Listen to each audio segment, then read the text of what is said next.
Madame la directrice, mes chers collègues, Professor Fawzi Rashid, it's a pleasure for me to speak before you, but I apologize in French. But you may improve your French too. I improved my Babylonian, why not French? Mesdames et messieurs, le suspense ne durera pas très longtemps, parce que l'histoire des origines, si c'est la mythologie, il y a des gens plus compétents que moi pour en parler. Le professeur Kramer a été mon maître lorsqu'il était passé par Paris, et je n'aurais pas l'outrecuidance de me comparer à lui. Sachez simplement pour la petite histoire qu'il avait fait un livre sur Sumer qui s'appelait « From the Tablets of Sumer », c'est-à-dire quel était le premier fils désobéissant, quel était le premier parlement qui s'était passé, etc., etc., etc. Et lorsqu'il y a eu une version française, mon bon maître Jean Bottero lui avait dit « Mais en définitive, l'histoire commence à Sumer ». Et ça a été le titre de la traduction. Et la deuxième édition anglaise a été « History begins at Sumer ». Mais c'est un triomphe commercial plus qu'un triomphe scientifique. Alors, je vais quand même essayer de rester à un niveau scientifique, car je ne prétends pas viser d'autres triomphes en ce moment au moins. Alors, c'est effectivement un très grand plaisir que de venir parler devant vous, parce que, comme le professeur Fantard l'a répété, j'ai été très longtemps au lycée Carnot de Tunis, où je suis entré en classe de 11e, parce que c'est comme ça qu'on appelait à l'époque, donc au petit lycée, dans la cour qui est du côté de la grande avenue qui le joint, l'avenue de Paris, si vous voulez.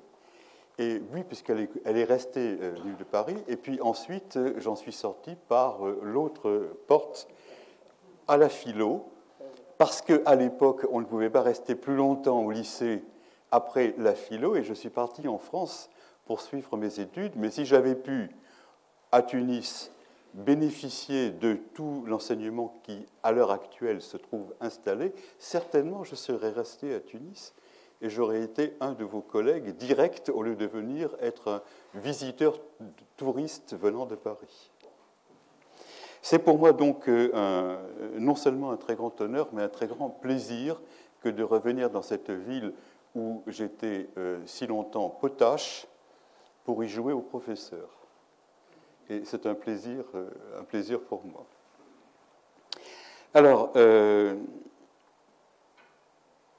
le point que je voudrais vous présenter avec cette histoire des origines, justement, je vais vous lever le suspense tout de suite, c'est comment peut-on au monde tenir pour la première fois un discours d'historien?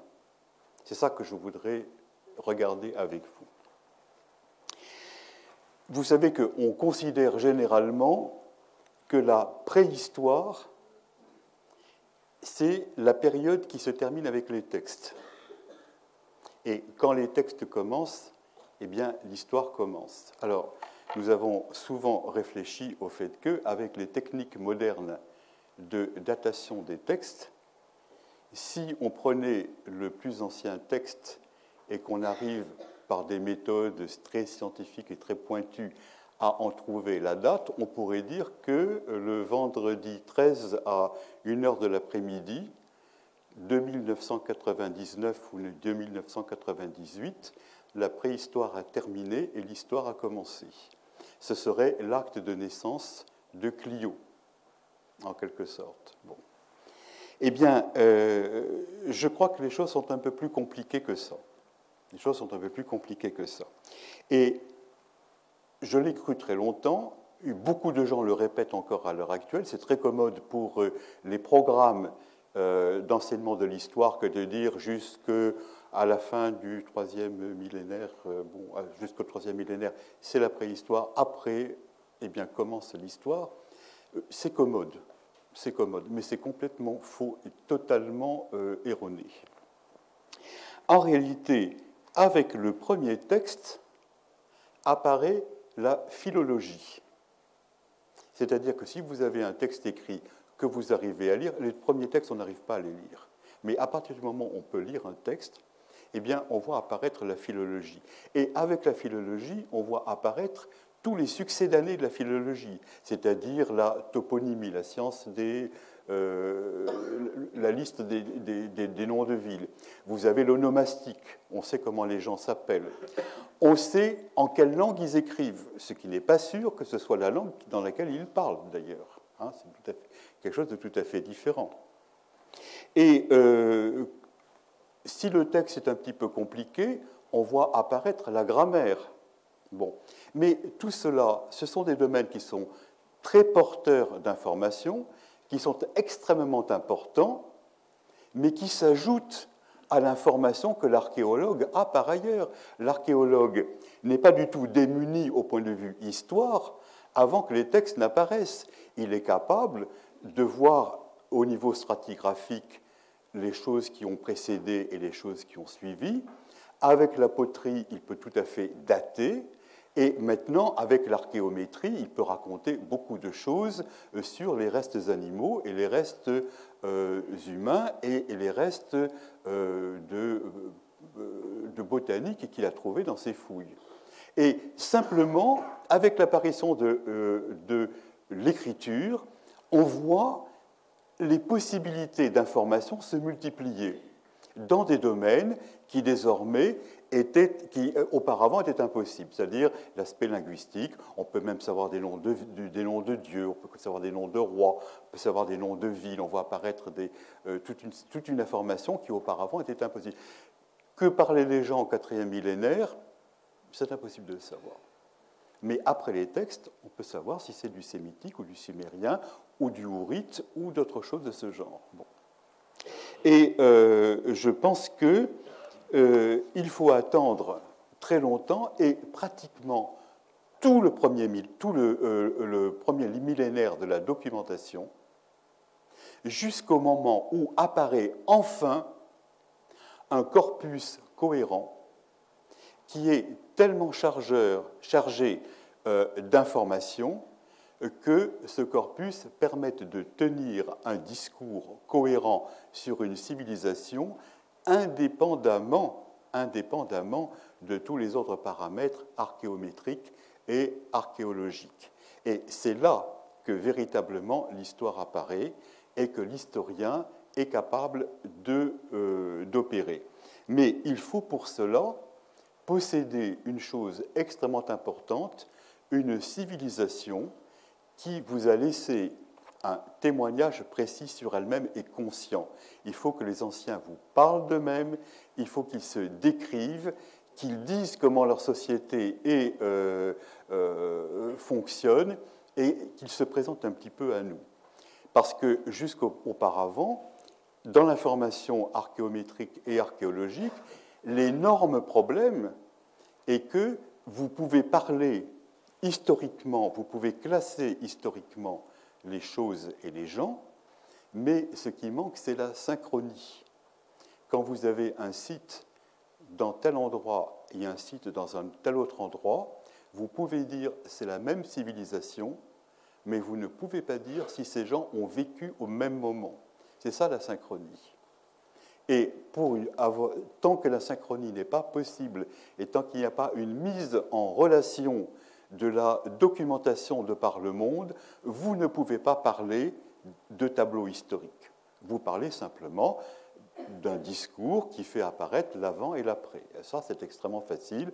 Dès la préhistoire, le préhistorien est capable de vous dire si telle gravure est antérieure à telle autre. C'est un discours historique. Ce n'est pas un tableau historique que l'on peut déduire de cela. Eh bien, il se trouve que dans la documentation actuelle, dans l'état de la documentation actuelle, quasiment tout le troisième millénaire est perdu pour nous.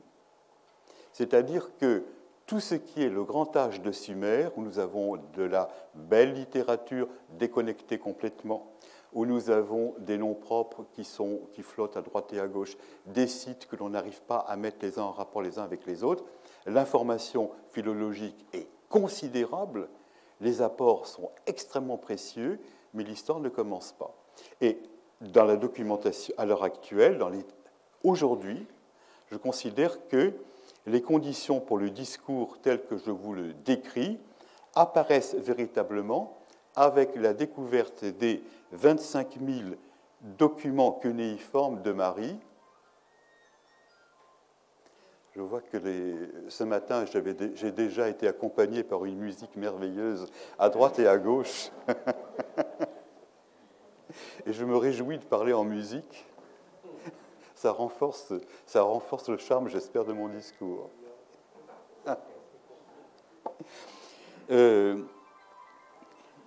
Mon téléphone aussi est ouvert, mais comme je suis connecté sur la France, je risque peu d'avoir d'appels téléphoniques en ce moment. Alors, je dis, les documentations de Marie, vous avez 25 000 documents cunéiformes qui ont été trouvés. La caractéristique de ces 25 000 documents cunéiformes, c'est qu'ils prennent place en 22 ans. Alors, les gens vous disent, mais Marie, c'est très peu. C'est très peu, mais c'est très précieux. Parce que si vous faites un calcul rapide, vous voyez que ça fait plus de 1000 textes par an, et ça vous fait une couverture de quasiment 3 textes par jour. Donc, ça fait une couverture d'informations considérable, et d'autre part, qui est synchrone sur tout le Proche-Orient. C'est pour ça que je vous dis, à ce moment-là, on est sûr que l'histoire commence complètement. Alors, pour ceux qui n'ont pas eu la chance ou le malheur, je ne sais pas, de m'écouter ce matin, je voudrais représenter rapidement Marie. Marie, c'est l'hôtel Hariri qui se trouve à la frontière exacte entre la Syrie et l'Irak. This is not for you, professor. Et je voudrais vous définir rapidement quel est le royaume de Marie, ce que j'ai fait ce matin. Le royaume de Marie, c'est la seule diapositive que je vous passerai, représente la vallée de l'Euphrate entre Carchemish et Hit, parce que Hit appartient au royaume de Marie à ce moment-là, et non pas au royaume de Babylone, comme Hammurabi l'a tellement voulu puissamment. Et ensuite, de ce royaume qui est extrêmement étroit le long de l'Euphrate, eh bien, on voit toute une série de liens politiques qui se créent avec les vassaux du nord-est et du nord de la Syrie, Djéziré. Le royaume de Marie a comme vassaux tout le Sinjar et étend sa puissance sur le désert qui est au sud du Sinjar. Et lorsque l'on veut symboliser tout le royaume de Marie, l'influence politique est montrée par cette grande tache rouge. Et cette tache rouge, je l'ai étudiée ce matin comme étant une zone stépique, extrêmement pauvre, dans laquelle les nomades circulent parce qu'il n'y a pas de barrière pour s'opposer à leur mouvement.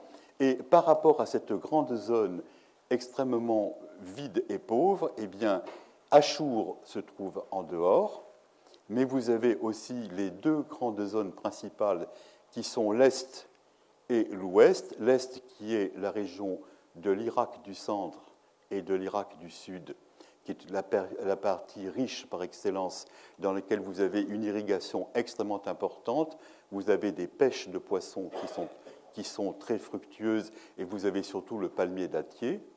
Et du côté de l'Est, eh bien, de l'Ouest, vous êtes dans la région de dry farming. Et dans la région de dry farming, eh bien, il n'est pas nécessaire qu'il y ait de l'irrigation.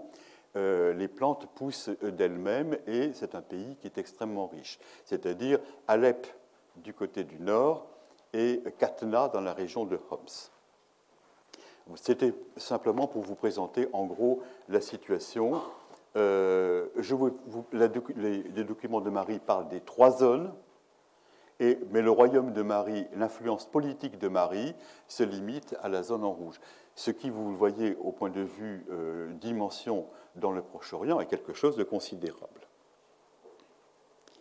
Alors, le grand avantage de la documentation des 25 000 textes retrouvés à Marie, c'est qu'il y a à la fois des textes administratifs et d'autres qui sont datés au jour près, Le texte se termine par le mois, le jour et l'année.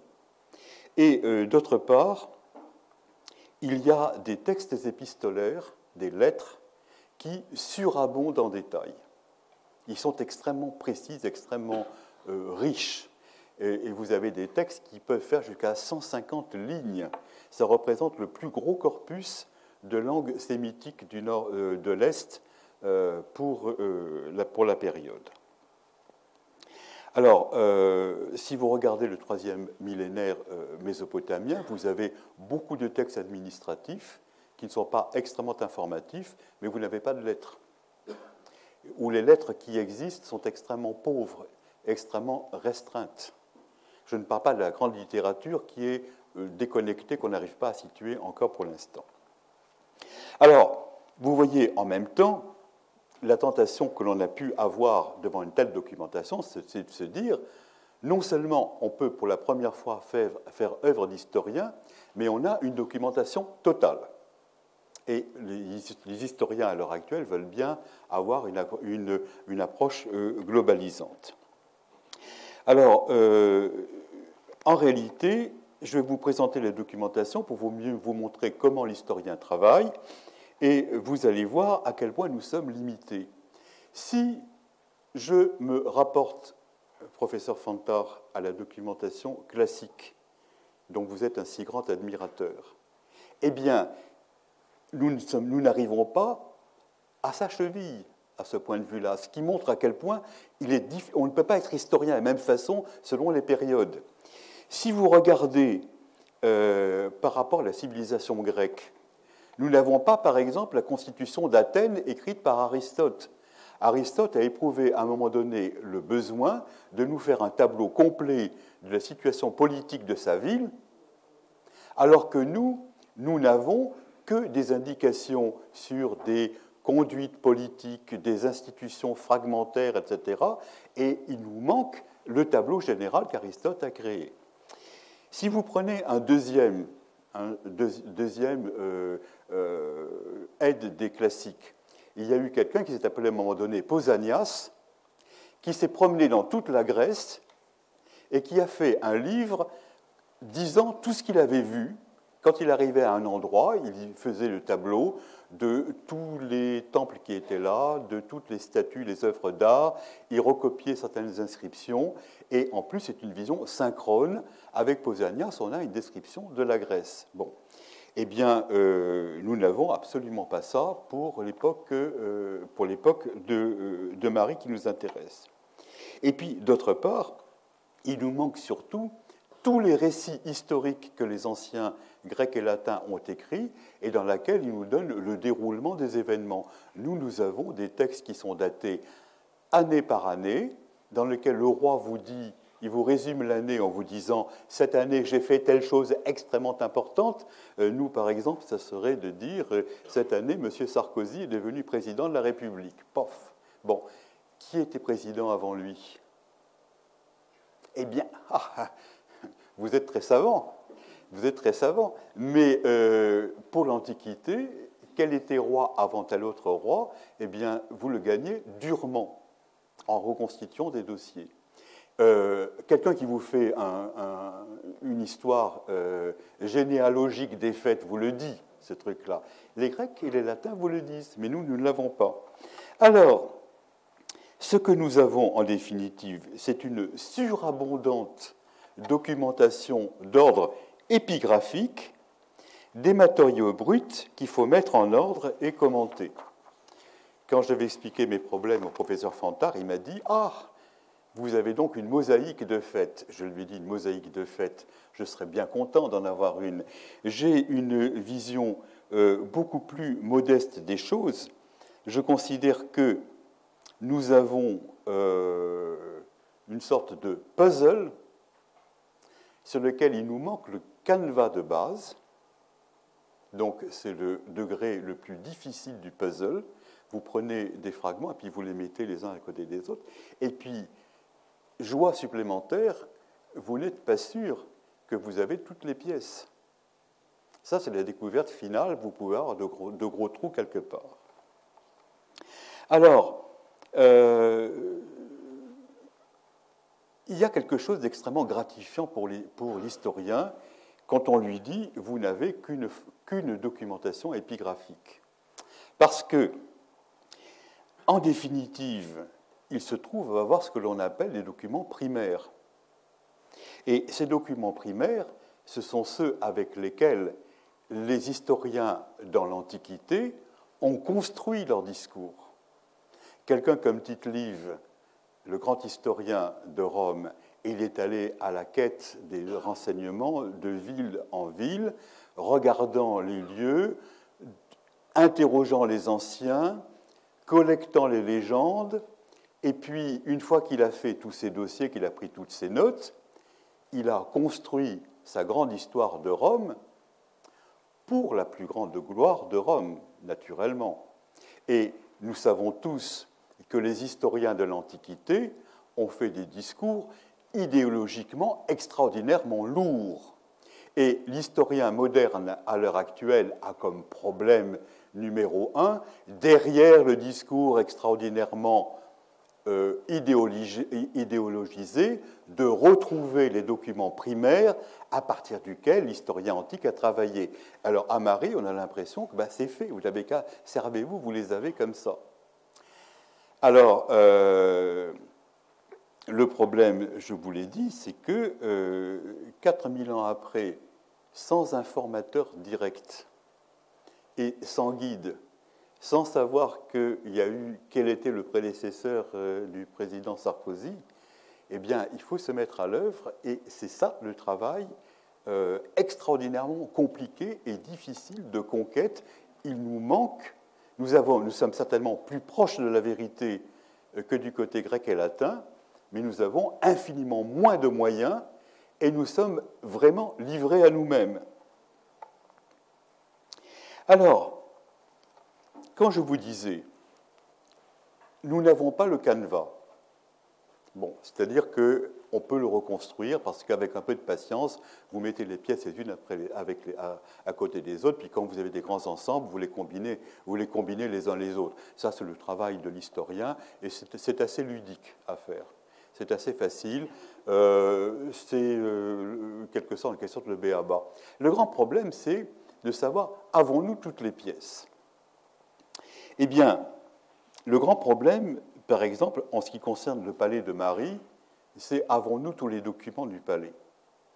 Jusqu'à présent, on pensait que oui, parce que le jour où Hammurabi de Babylone a fait brûler la ville de Marie, le toit en flammes du palais s'est écroulé sur lui, l'a scellé, et il a formé en quelque sorte un four, une sorte de four.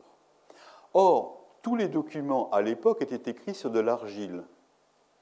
Et quand vous mettez de l'argile dans un four, elle est conservée pour l'éternité. Alors, si vous avez des papyrus ou des manuscrits, bon, ça c'est perdu. Vous retrouvez les petits documents qui ferment les manuscrits et qui vous disent, là, il y avait un rouleau de texte juridique. Eh bien, vous savez qu'il y avait des rouleaux de texte juridique, mais vous avez simplement la bague qui les conserve. Alors qu'à Marie, ou dans les autres villes où il y a des documents cunéiformes, si le texte a brûlé, il est conservé pour toujours. Alors, on vous disait, le palais a été vidé en très peu de temps par André Parrot. Vous avez tous les textes, vous n'avez qu'à les mettre en ordre. Bon.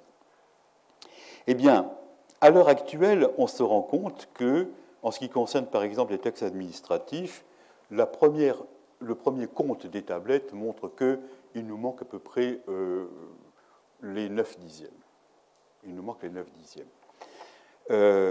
C'est très facile à calculer. Quand on peut calculer à partir des dossiers qui nous restent, combien de textes on devrait avoir si le dossier était attesté sur les 14 ans de règne de Zimri-Lim, le dernier roi de Mari. C'est-à-dire à tant de textes par jour, étant donné qu'il y a tant de jours dans l'année, étant donné qu'il y a tant d'années, vous devriez avoir 160 000 tablettes et vous en avez 2000. Bon, c'est ce qu'on appelle un échantillon. Alors, comment cela l'expliquer? Eh bien, d'une façon absolument dramatique pour l'historien. Dans le palais de Mari, on éprouvait le besoin périodiquement de faire de la place. C'est le problème que nous avons tous chez nous. Qu'à partir d'un certain moment, alors, sauf ceux qui sont vraiment des historiens dans l'âme, on a besoin, et j'appartiens à cette dernière race, le besoin de jeter les vieilles factures, considérant que qu'est-ce que c'est que ce papier que je traîne depuis 10 ans, 15 ans, 20 ans, on jette. Bon. Et par exemple, les contes du harem, les dames du harem, tous les jours, recevaient à manger ou tous les mois des contes de laine. Périodiquement, tous les ans ou tous les 2 ans ou tous les 3 ans, on prenait ces textes et qu'est-ce qu'on en faisait? Eh bien, comme ce sont des petits documents, des petites plaquettes d'argile, on s'en servait pour combler les trous dans un mur, pour faire une banquette. Et c'est en cassant une banquette dans le palais de Mari qu'on a vu tout d'un coup apparaître le contenu d'un panier dans lequel il y avait toutes les dames du harem qui étaient énumérées par ordre de hiérarchie, depuis la reine-mère, naturellement qui est la première, jusqu'à la petite Souillon qui est tout à fait au bout et qui devait balayer par terre. Bon. Alors, ça c'est un premier point. Le deuxième point, c'est qu'on ne se sert pas de n'importe quelle sorte d'argile pour écrire un texte. Il faut une argile particulière. On ne va pas prendre l'argile dans la rue à côté. Eh bien, la tentation est très grande de prendre de vieilles tablettes, de les tremper dans l'eau, de les faire fondre, de les malaxer, de refabriquer de nouvelles tablettes et d'écrire dessus. Alors vous me direz, comment le sait-on? C'est extrêmement simple, parce qu'il y a des tablettes qui ont été mal malaxées, et vous voyez à l'intérieur le vieux texte qui vous fait coucou, n'est-ce pas, alors que vous avez le texte nouveau par-dessus. C'est quelque chose qui est très bien connu, c'est ce qu'on appelle de la récupération. Dans l'Antiquité, lorsque le manuscrit était rare, eh bien de temps à autre on le prenait, on le raclait, on enlevait l'encre par-dessus et on réécrivait. Ça s'appelle un palimpseste. À l'heure actuelle, on a des moyens par rayon X de pouvoir lire le texte sous le texte. Avant, on ne pouvait pas le faire. Alors, surtout, ce qui nous apparaît à l'heure actuelle, c'est que les textes administratifs, on ne les écrivait pas uniquement pour le bonheur d'écrire. On les écrivait souvent pour se légitimer devant le roi. Et on écrivait le texte pour donner la preuve qu'on avait dépensé tant de choses dans un tel but, et non pas pour se mettre les ressources du palais dans les poches. Ce qui est toujours un danger d'accusation de la part du roi envers ses grands serviteurs. Tu es allé prendre telle et telle chose dans mes réserves pour les donner à ta sœur ou les mettre dans ton palais, ou choses de ce genre, etc. Bon. Alors, on écrit des textes pour se légitimer. Résultat de cela, lorsque le roi s'absente du palais, on n'a plus besoin de se légitimer devant lui. On continue naturellement à dépenser, mais on n'écrit plus et il n'y a plus de documentation. En revanche, les administratifs qui sont partis avec le roi à l'étranger, ils gèrent les biens que le roi a emportés avec lui, ils font des textes et ces textes sont rapportés après au palais. Et tout d'un coup, dans les archives du palais, on voit apparaître dans les archives du roi de Mari les comptes du roi qui était à Alep et qui est allé à Ougarit, et grâce à cela, on peut reconstituer toutes les étapes du roi de Alep à Ougarit, avec les dépenses, les lieux par où on est passé, les rois qu'on a salués, les dieux qu'on a honorés, etc.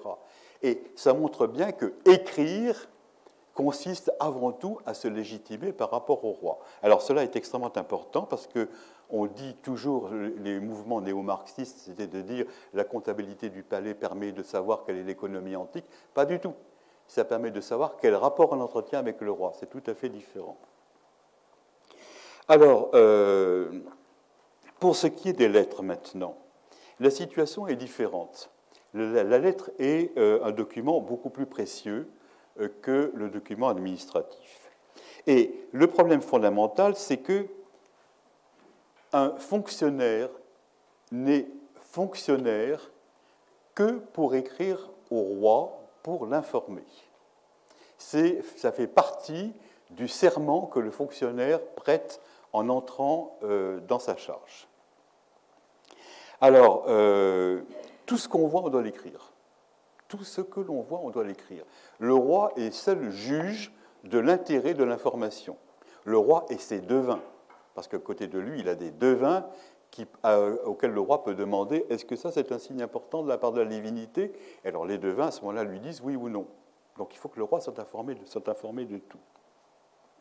Alors, il y a naturellement les fonctionnaires civils et militaires, il y a les ambassadeurs, mais il y a aussi tous les étrangers qui écrivent au roi de Marie pour lui demander quelque chose, pour l'informer de quelque chose.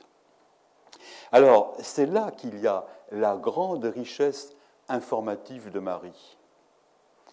En tout domaine, politique, religieux, social, ou bien simplement informatif. On informe au roi qu'un messager est passé, venant de Babylone pour aller à Alep. Il ne s'est pas arrêté, mais il est passé. On apprend au roi qu'il est tombé de la pluie. On apprend au roi qu'on a trouvé des champignons dans le désert, les fameuses kam'atoum, les kam'atoum qui, à l'heure actuelle, s'appellent comme ça encore sur le marché syrien et que l'on peut toujours acheter. Le roi de Marie trouve ça extraordinairement bon. De nos jours, nous sommes accoutumés à une nourriture plus recherchée. Alors vous me direz, la documentation diplomatique est quelque chose de fantastique dans lequel vous avez une information sur les 3 zones totale et complète. Mettez-la en ordre et vous saurez. Alors, à l'heure actuelle, nous avons tout lu et nous pouvons commencer à en parler. Eh bien, nous nous sommes rendus compte d'une chose. Lorsque Marie a été prise et que les troupes sont entrées dans le palais, il n'y avait pas simplement des soldats qui étaient là pour piller, il y avait aussi des administrateurs et il y avait des scribes qui savaient lire. Et la prise de Marie a été précédée par toute une série de rapports diplomatiques conflictuels avec le nord, le sud, l'est et l'ouest, et le roi de Babylone a entrepris de savoir l'envers des cartes. En entrant dans la chancellerie de Marie, il a fait confisquer toute la littérature envoyée par les rois aux alentours qui avaient promis à Babylone de l'aider contre Marie et qui écrivaient exactement la même chose à Marie contre Babylone.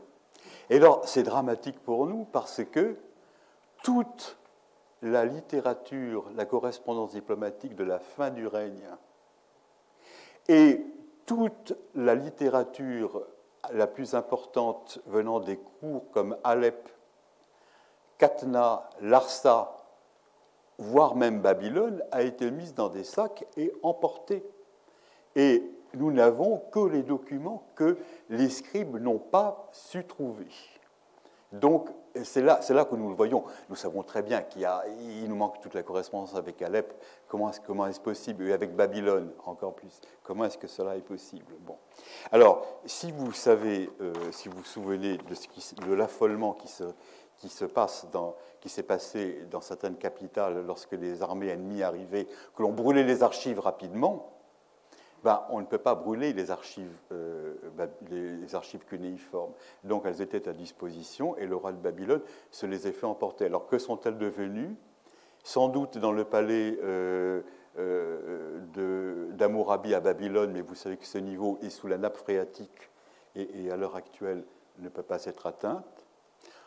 Ou plutôt, ce dont j'ai très peur, c'est qu'après consultation et mise de côté de ce qui est des documents les plus importants, sur toute la route entre Marie et Babylone, on a au fur et à mesure jeté les tablettes en disant ça n'a pas d'importance. Et alors, nous avons perdu comme cela toute une série de documents pour lesquels nous aurions donné vraiment beaucoup, pour savoir quelles étaient... Ça, c'est une tablette qui parle des cultes à Alep, c'est pas important, on la jette, alors que qu'aurions-nous fait avec un document de ce genre? Bon, alors on peut toujours rêver, mais espérons que tout se trouve à Babylone et qu'un jour la nappe phréatique baissera et qu'on arrivera à retrouver tout cela. Mais alors, un autre point extrêmement important, c'est que tout le Proche-Orient est documenté. Alors, les textes viennent de Chypre, ils viennent du milieu de la Turquie, ils vont jusqu'à Bahreïn, ils vont jusqu'au milieu de l'Iran. C'est tout le Proche-Orient y passe. On a des renseignements sur à peu près tout. Il est bien évident que ce qui nous manque, vous le voyez tout de suite, ce sont les lettres du roi. Si vous écrivez au roi, le roi répond où se trouve la lettre? Eh bien, de partout le Proche-Orient. Et à Tel Rima, par exemple, on a trouvé des lettres du roi de Marie adressées localement. Alors là, on a enfin les seules lettres du roi de Marie, on les a trouvées en Irak du Nord. Bon. Et d'autre part, lorsque le roi envoie une lettre, on lui répond à cette lettre, mais nous ne savons pas ce que le roi demandait. Alors vous avez chaque fois un discours tronqué. On apprend au roi quelque chose, mais on ne sait pas comment le roi réagit. Le roi demande quelque chose, on lui répond, mais on ne sait pas ce que le roi a demandé. Ça fait partie du petit jeu. Alors, ce qui est dramatique, c'est que vous savez qu'il y a deux sortes de chancelleries. Il y a les chancelleries propres et les chancelleries sales. Les chancelleries propres, ce sont celles dans lesquelles on tient le double des lettres que l'on envoie. Ça a été très tard en Occident. Ça a été très tard en Occident. Au XIIe, XIIIe siècle, les gens ne le faisaient pas encore. Bon. Et puis vous avez les chancelleries sales, dans lesquelles on ne tient pas le double des lettres, et on poursuit le dialogue. On poursuit le dialogue. Et alors, on se parle toujours, à propos de ce que tu m'as écrit, dit le roi, je te réponds, tu as eu tout à fait raison. Qu'est-ce qu'il a écrit? On ne sait pas. C'est des choses de ce genre. Bon, alors, on a les moyens quand même, on a des recoupements. Ça fait partie un petit peu du jeu, si vous voulez. Alors, le dernier problème majeur que je veux aborder pour vous présenter cette documentation, c'est que, et là je ne parle qu'au niveau de l'historien qui veut tenir un discours construit, n'est-ce pas? C'est que si l'on veut véritablement comparer la documentation de Marie à quelque chose d'actuel, il faut le comparer à nos flashs d'informations. Ce sont des flashs d'informations, et non pas exactement les archives diplomatiques dont on rêvait trop vite auparavant. La définition d'archives diplomatiques, ça a été fait par des gens qui n'avaient pas eu la patience de lire tous les documents pour savoir comment c'était. Alors, ces flashs d'informations qui nous arrivent, eh bien, vous savez que on ne se sert pas dans les journaux de ce qui tombe sur les machines à flash des ministères pour l'information seconde après seconde. Parce que quand un flash arrive, il arrive ensuite un complément d'information, puis des précisions d'information, voire même des démentis d'information. Et c'est ça le global. Quand le roi reçoit une lettre, est-ce que cette lettre est un document authentique, ou est-ce qu'il a été démenti, ou est-ce qu'il a été approfondi? Voilà quelque chose que nous aimerions bien savoir. Alors, je vais vous énoncer deux faits inquiétants pour montrer justement à quel point il ne faut pas prendre les documents sans critique. Il arrive un jour une lettre au roi de Mari lui apprenant une nouvelle terrible. La citadelle majeure qui défend la frontière nord du royaume a été prise par l'ennemi. Tremblement dans la capitale, convocation de l'armée, on fait partir l'armée en disant « dépêchez-vous de remonter », etc. Entre-temps arrive une deuxième lettre, et c'est ça qui nous permet la critique, disant « le scribe », alors faisait-il très chaud, avait-il trop bu, ça c'est la petite histoire, le scribe a envoyé sa lettre sans la faire relire, et il a mis un toponyme pour un autre, ce n'est pas la citadelle majeure, c'est un village. L'armée de Marie revient à ce moment-là chez elle. Bon, mais si on n'avait pas le démenti, on se serait dit, en cette année, il y a eu un revers majeur, la citadelle du Nord a été prise. Bon. Voici un deuxième fait. Alors, c'est une lettre sur laquelle j'ai énormément réfléchi, parce que je pense que tout le travail de l'historien, réellement, se trouve là-dedans. Alors, c'est une lettre absolument exemplaire que nous avons appelée les trois morts du roi Zouzou. Le roi Zouzou, c'est un roi qui n'est connu que pour les ennuis qu'il a causés au roi de Mari. C'est-à-dire qu'à l'heure actuelle, nous en avons une vision extraordinairement négative. Je ne sais pas si ce roi était un bon roi, un mauvais roi. En tout cas, il a beaucoup ennuyé le roi de Mari, qui apprend un jour que les dieux ont écouté le roi de Mari et, faute d'ouvrir les yeux à Zouzou, les lui ont fermés. Le roi a disparu de la circulation, ce qui n'est jamais une nouvelle inintéressante, vous en conviendrez. Alors, la personne qui apprend la nouvelle de la mort du roi Zouzou entreprend naturellement de lui dire comment le roi Zouzou est mort. Et il lui dit: il est tombé de la muraille de sa ville et on l'a emporté tout sanglant. Bon, ça peut arriver que le roi tombe de la muraille. Bon. Mais il continue la lettre en lui disant: un deuxième messager est arrivé en nous disant qu'en réalité, il est mort de maladie. Et une maladie d'hydropisie, en quelque sorte. Bon. Et puis, dit-il, un troisième messager est arrivé disant: le roi Zouzou est mort de la mort de son Dieu, c'est-à-dire qu'il est mort soudainement. C'est la façon de dire, il est tombé mort, disons, comme nous dirions un petit peu, d'apoplexie. Alors, vous voyez que les trois récits ne sont pas compatibles, il faut choisir. La seule chose qui reste, c'est que le roi Zouzou est mort, ce qui, en définitive, est la seule chose qui intéresse profondément le roi de Mari. Le reste, c'est la petite histoire. Seulement, la particularité de cette lettre, c'est de bien montrer les problèmes de l'information. Si nous avions 3 lettres différentes, on pourrait dire qu'il y en a un qui est informé et les 2 autres non. Mais c'est le même qui informe des 3 nouvelles qui arrivent coup sur coup. Et alors, ça, c'est tout à fait caractéristique de l'historiographie antique. Et quand vous avez un compilateur, un historien qui est devant un problème de ce genre, ce qu'il fait, c'est qu'il fait ce qu'on appelle de la contamination.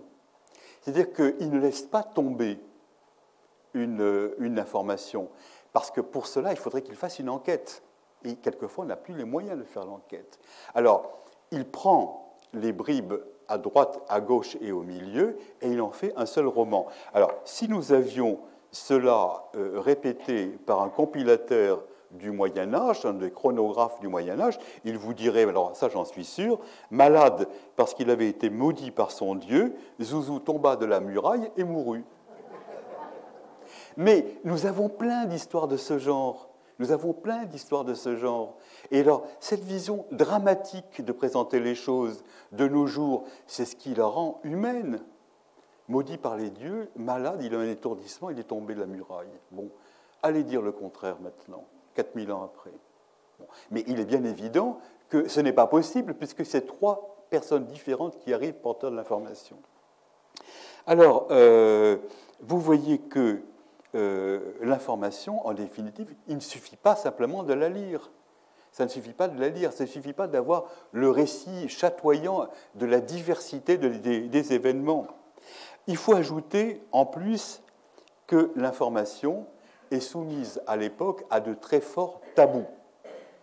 Par exemple, il ne faut pas prononcer le nom d'un méchant. Nous sommes dans des civilisations dans lesquelles prononcer le nom et lui donner de la force. N'oubliez pas qu'à l'origine, c'est en prononçant le nom de la matière que Dieu crée la lumière. Lux, et la lumière apparaît. Alors lux dans la version latine, mais sinon autre chose. Bon. Dans la version babylonienne, c'est exactement pareil. Hein, le dieu Marduk prononce et la matière apparaît du nom. Bon.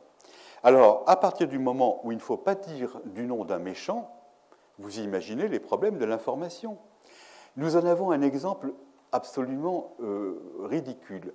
Les messagers babyloniens arrivant, les messagers mariotes arrivant à Babylone, découvrent avec stupeur, assis à côté du roi de Babylone, un imposteur qui se prétend être le neveu du roi de Marie.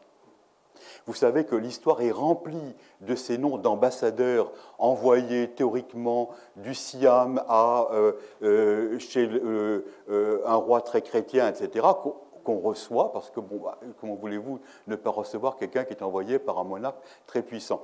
Le roi de Babylone, qui avait déjà de mauvais rapports avec le roi de Marie, se disait un neveu de Marie. Mais voilà exactement la personne par laquelle nous pourrions remplacer le roi de Marie si un jour on nous l'enlève. Et il lui fait très bon accueil, et il lui met 10 porte-lances à côté de lui. Au lieu de lui donner une voiture pour l'honorer, n'est-ce pas, il lui donne 10 porte-lances qui lui font escorte dans la ville de Babylone. Bon. Les ambassadeurs, voyant cet individu, disent « Qu'est-ce que c'est que cet individu ?» Et ils parlent de l'attraper, ils veulent qu'on le leur donne pour lui rentrer un clou dans la bouche. C'est les méthodes de l'époque. Bon, c'est comme ça, on punit par où on en a péché. Il a prononcé des paroles blasphématoires, on le punit comme cela. Bon. Alors, c'est un coquin, vous en conviendrez. Donc, on n'en donne pas le nom. Et de nos jours, on dit, mais qui est-ce? Et il y en a un qui se coupe à un moment donné, et on apprend enfin qui c'est. Mais au détour d'une tablette. Alors, une deuxième histoire, à un moment donné, les Benjaminites se sont révoltés contre le roi de Marie. Ils sont en tort, hein, parce qu'ils ont fait un serment d'obédience et ils ont trahi. Mais le roi de Marie est en même temps quelqu'un qu'il déteste. Prononcer son nom revient naturellement à lui donner plus de force, ce qu'il ne faut pas faire. Alors on l'appelle notre compagnon, celui qui s'agite, l'individu que tu sais. Et la première fois que j'avais vu ces documents, j'avais naturellement classé en fonction des gens qui envoyaient, et j'avais tout de suite compris qu'il y avait quelqu'un dont on disait du mal. De qui parle-t-on? Et à un moment donné, par recoupement, je me suis dit, mais c'est du roi de Marie dont on parle. Et je me suis rendu compte que cette documentation que les rois benjaminites échangeaient entre eux, la police mariotte l'avait saisie en cours de livraison, l'avait rapporté au roi de Marie qui, avec scandale, avait appris la trahison de ses vassaux félons, seulement avoué que 4000 ans après, trouver des archives disant du mal d'un roi chez le roi de Marie, il faut quand même du temps avant de comprendre que c'est du roi de Marie dont on parle. Bon, ça fait partie de ce tabou. On ne prononce pas le nom du méchant. Voilà, ça c'est quelque chose d'absolument épouvantable. Alors, naturellement, il y a les choses extraordinairement frustrantes par excellence. Une toute petite tablette où il y a écrit « L'affaire est tellement grave que j'envoie mon homme de confiance qui la racontera au roi. » Fin de la lettre. Alors, vous pouvez toujours rêver à ce moment-là, parce qu'à côté, nous avons des lettres extrêmement longues dans lesquelles on raconte par le menu ce qui s'est passé. Mais quand c'est très important, en réalité, c'est une lettre dans laquelle on parle du Premier ministre. Et comme le Premier ministre est celui qui ouvre les lettres, ouvrant les lettres, disant au roi, cette lettre n'est pas importante et la mettant de côté, à ce moment-là, on envoie quelqu'un qui demande audience, qui est accrédité et qui raconte au roi verbatim ce qui s'est passé. Alors, dernière frustration, eh bien, c'est tout ce dont le roi a été témoin. Si le roi a été témoin, c'est la catastrophe, parce qu'on ne le lui raconte pas, puisqu'il le sait. Alors, le roi peut écrire, on le sait, en disant vu ce que j'ai vu, mais il l'a vu, et il ne le raconte pas. Alors, vous voyez, en définitive, les bilans que l'on fait, une fois qu'on a lu tous les textes, on se rend compte, en définitive, qu'il y a des problèmes pour la douillette exploitation qui était faite auparavant des documents. C'est-à-dire qu'il faut les prendre d'une façon plus circonstanciée. Alors, il est évident, vous voyez, qu'il n'est pas question de procéder à un enregistrement pur et simple des données. Ce n'est pas possible. Hein. Et l'approche, d'autre part, doit toujours être globale. Vous ne pouvez plus jamais vous servir d'un texte pour raconter l'histoire. Et c'est le proverbe par excellence que une hirondelle ne fait pas le printemps. Eh bien, de même, une anecdote ne fait pas l'événement. C'est bien évident que, avec ce que je vous ai dit sur les flashs, y a-t-il eu confirmation ou y a-t-il eu infirmation? Voilà le problème. Hein, bon. Et cela, d'autre part, ne peut se faire qu'en comprenant bien tous les particularismes de cette région. Et en définitive, vous voyez comment fonctionne avant tout l'historien. Il lui faut apprendre non seulement à lire la documentation, mais il faut apprendre à utiliser les silences de la documentation. C'est ça qui est au maximum. Alors, deux exemples vont vous le faire comprendre. À partir de la 6e année du règne de Zimri-Lim, du dernier roi de Mari, tous les textes comptabilisant des rations alimentaires données au harem cessent dans le palais. Ce n'est pas parce que les dames font régime et ne mangent plus, ce qui serait la façon immédiate d'interpréter cela, mais c'est simplement par le fait que le roi a fait évacuer le palais par tout le harem. Et ce silence est extraordinairement intéressant pour nous, parce que nous savons maintenant que le roi de Mari était un roi bédouin, qui venait de l'Oronte, qui était habitué aux grands espaces, qui habitait sous la tente, et le fait d'être le locataire d'un grand palais construit à la fin du IIIe millénaire, il s'y est senti très mal, à peu près comme Marie-Antoinette se sentait mal dans Versailles. Habiter un endroit que vous n'avez pas choisi peut être l'enfer. Et le roi de Mari a fait évacuer absolument tout son harem, lui a fait passer le fleuve et l'a fait habiter en face. On ne sait pas trop où, sans doute sous des tentes, parce que les gens avaient à ce moment-là plus d'espace. Bon. Et d'autre part, le palais de Mari est un endroit où il y a d'énormes tabous religieux. Et on se rend compte qu'en réalité, le palais de Mari est un ancien temple dans lequel les femmes ne peuvent pas habiter tout le mois. Il y a des moments où il faut que les dames partent. Et c'est beaucoup plus simple d'aller à ce moment-là dans un espace laïque, dans lequel on est tranquille, et sans qu'il y ait naturellement des interdits religieux à observer. Seul y reste le roi et l'administration, et à ce moment-là, quand les textes qu'on appelle des repas du roi cessent, c'est un indice eh bien, que le roi est parti en voyage et qu'il circule de par le monde qu'il connaît. Et voilà des exemples de silence qui sont extrêmement révélateurs, parce que ça nous dit comment le palais fonctionne, c'est un palais-temple, combien de temps, comment est-ce que ces gens vivaient, certainement pas dans un palais de briques où on étouffe, mais sous une tente, parce que la vie n'y est absolument pas pareille. Et puis d'autre part, tous les moments où le roi de Mari est absent de son royaume sont des informations dans lesquelles on fait beaucoup de choses. Alors, pour conclure, je vous dirais que la documentation de Mari permet certainement pour la toute première fois, avec un tel aspect concret et global, d'établir l'existence, non pas simplement de nouveaux royaumes, non pas simplement de nouveaux héros, de nouvelles batailles, de nouvelles conquêtes, mais d'une société infiniment plus complexe qui parle d'elle-même, qui se raconte, qui dit ce qu'elle aime, ce qu'elle peut faire, ce qu'elle envisage de faire. Hein. Et beaucoup plus que tout ce qui nous vient des régions, des archives administratives de l'Est, et tout particulièrement, j'ai essayé de vous en donner un exemple ce matin en vous décrivant la société bédouine que la documentation de Marie nous documente. Alors, désormais, eh bien, on comprend beaucoup mieux la réalité de la lutte quotidienne des contemporains pour la survie, en ce début du deuxième millénaire. Et ils apparaissent comme des gens en prise avec des manques de tous ordres.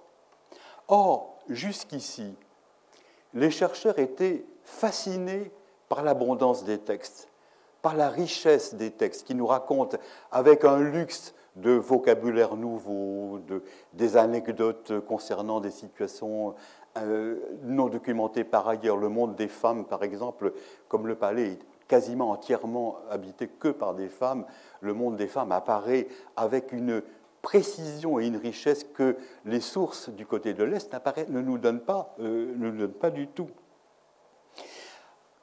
Fascinés par cette richesse, les premiers déchiffreurs avaient dit « Oh, on est à une époque de plein d'existence de la puissance babylonienne.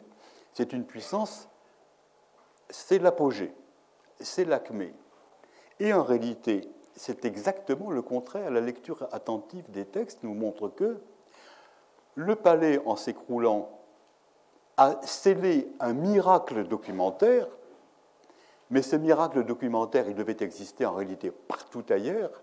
Et quand on lit les textes, on se rend compte que c'est une période extraordinairement pauvre de difficultés où les gens luttent pour survivre. Et c'est d'autant plus émouvant parce qu'on voit tout ce qu'ils ont réussi à faire et on apprécie bien, le fait que ce manque d'hommes a eu en réalité un plein d'intelligence. Il y a eu de grands administrateurs, il y a eu de brillants généraux.